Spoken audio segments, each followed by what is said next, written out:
When I first saw the severed solar cables hanging from my roof like a tangle of dead snakes, I didn't even get angry. I just stared the morning air cold on my face and thought, of course she did, because of course Karen did. She'd been waiting for a chance to make her move, and now she'd cut through my property like she was trimming her hedges.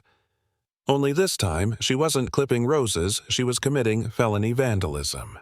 I remember the sound of silence that morning, that eerie suburban stillness when you know something's off, but the birds haven't figured it out yet.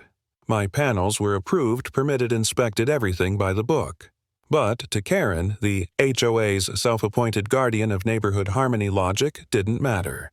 She once filed a complaint because my mailbox wasn't symmetrically pleasing.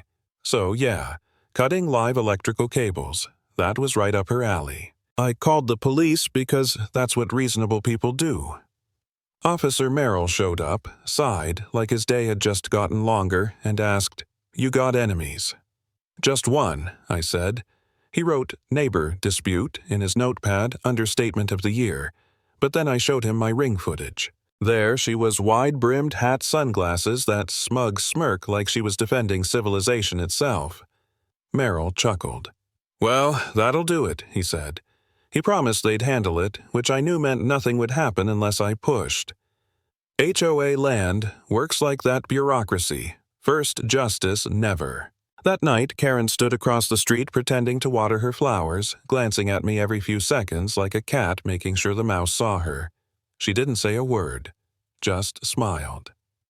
The next day, I got an email from the HOA remove all non-compliant exterior installations. She'd filed a violation. Again. I replied with the police report, attached the ring screenshot, and CC'd city code enforcement just for fun. Karen loved authority until it wasn't hers. By Friday, she escalated. A bright yellow notice was taped to my door. Unauthorized exterior wiring visible from street. The wiring, a temporary safety cap installed by my electrician. She must have been camped outside waiting for something to pounce on. I peeled the notice off, scanned it, and pinned it under a sticky note that read, "Reasons for Revenge, number 1.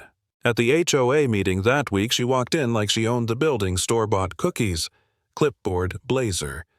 And that smug, I'm here to restore order expression. She accused me of endangering property values. I didn't interrupt. I just slid the photo of her cutting my cables across the table. The room went dead silent. Hank, the real HOA president, cleared his throat and muttered, "We'll, table this for legal review." Karen's face turned scarlet. As I stood to leave, she leaned close and hissed, "You're making a mistake." "Yeah," I said, "letting you near my lawn."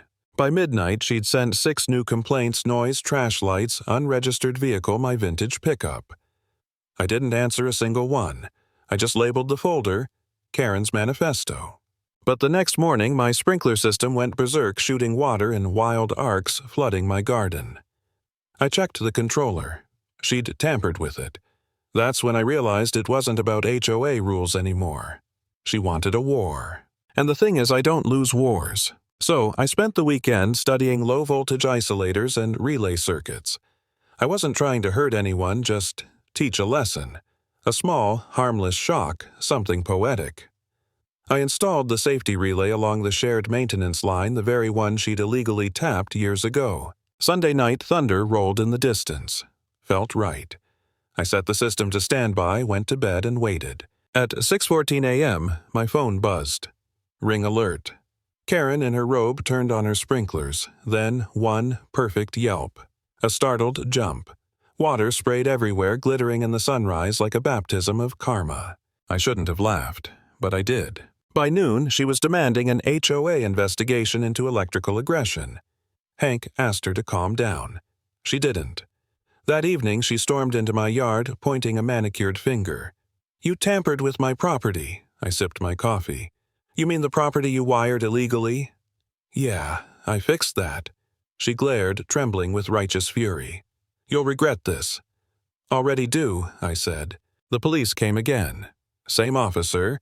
He looked between us and muttered, "You two need a sitcom." But Karen wasn't done. The next day, she went door to door, rallying the neighbors' clipboard, spouting nonsense about solar contamination. One guy asked her why the city gives rebates if it's dangerous. She said, "That's big solar corruption." I nearly choked laughing. Still, I was getting tired. The emails, the stares, the vandalism. I started wondering if maybe I was the problem. Maybe I'd gone too far. Maybe I'd become the thing I hated, a man obsessed with being right. There was a night I almost drafted an apology letter. I sat there staring at the blinking cursor, feeling stupidly human. Then I checked my camera. Karen was outside again, trespassing, at 2 a.m., flashlight in hand, muttering about proof. That killed the doubt right there. I wasn't crazy, she was. The next HOA meeting was the breaking point. Karen marched in waving documents like Holy Scripture claiming I'd electrocuted community property. I stayed quiet until she finished, then dropped the city's electrical schematic on the table. "You've been tapping HOA power since 2018, I said. Nate, my city inspector buddy, confirmed it on record. Hank's jaw dropped. "That's illegal."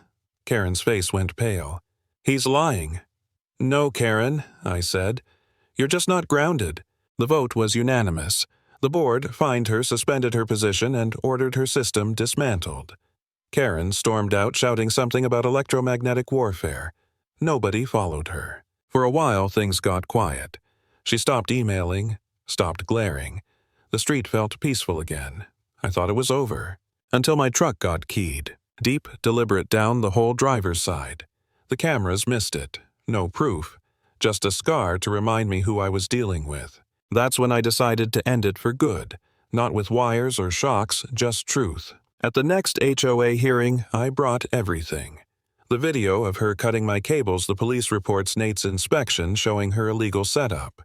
When the footage played Karen in her hat mid-snip, the room went silent except for the hum of the lights overhead.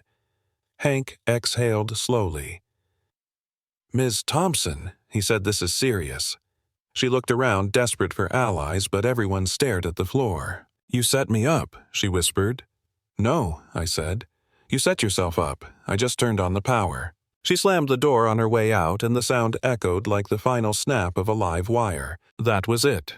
HOA revoked her privileges, fined her thousands for code violations, and the city disconnected her system completely. Her husband moved out a month later. The house went dark. And yet, even after all that, I couldn't sleep. Every flicker of the porch light made me think she was watching again, plotting, waiting. But nothing happened. Just silence. One morning, Greg, the now ex-husband, came by. He handed me an envelope. "She wanted you to have this," he said. Inside was a single line, shaky handwriting. "You won because you believe in order.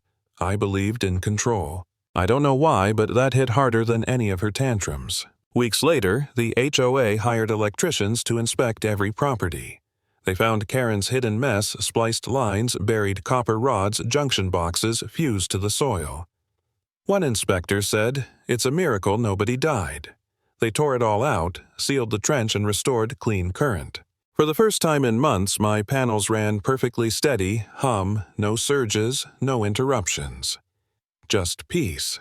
But even peace has a pulse. Sometimes, late at night, I'd sit on the porch, look across the street, and see the faint flicker of her old house. Empty, windows, shadows shifting like static. I'd hear the hum of the inverter, soft and steady, like a reminder that every system, every current, needs balance. The truth is, I didn't beat Karen by outsmarting her. I beat her by knowing when to stop. Power isn't about control. It's about restraint. And if you don't learn that sooner or later, the current always finds a path.